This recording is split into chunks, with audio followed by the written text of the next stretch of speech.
এটা শব্দত প্ৰকাশ কৰা। ভোকত আতুৰ হোৱা লোক কি হ'ব? ভোকাতুৰ। খ নম্বৰ, নিয়মমতে খৰচ কৰা লোক কি হ'ব? মিতব্যয়ী। বেছিকৈ ভাত খোৱা মানুহ ভকুৱা। ৰন্ধা বঢ়া কৰা তিৰোতা কি হ'ব? ৰান্ধনী।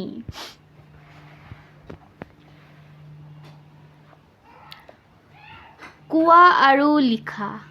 কি কি ফল তুমি খোৱা আৰু কিয় খোৱা?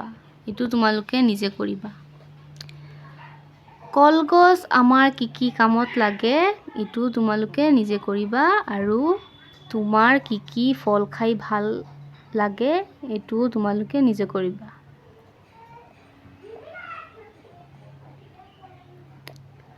এতিয়া তলৰ শব্দবোৰৰে অৰ্থৰ পাৰ্থক্য প্ৰকাশ পোৱাকৈ বাক্য ৰচনা কৰা।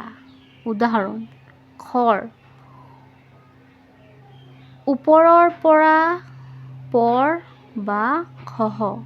গছৰ পকা ফলবোৰ সৰি তলত পৰিছে। খৰ মানে গাখীৰৰ ওপৰত পৰা চামনি। পগোৱা গাখীৰৰ ওপৰত উঠাকৈ খৰ পৰিছে।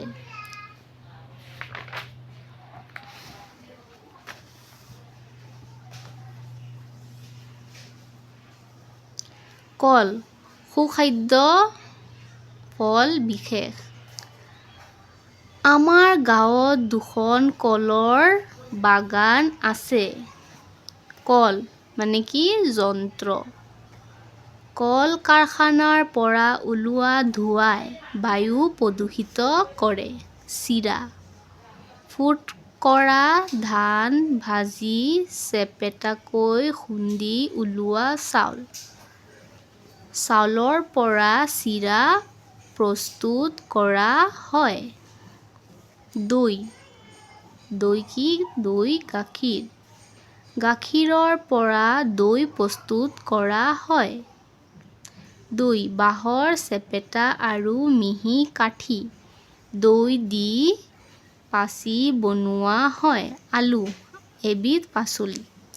আলু মাটিৰ ভিতৰত হয়। কোণ, চকু। ৰাতি শোৱাৰ সময়ত ঘৰৰ চকু কোণ মাৰি এবাৰ চাব লাগে।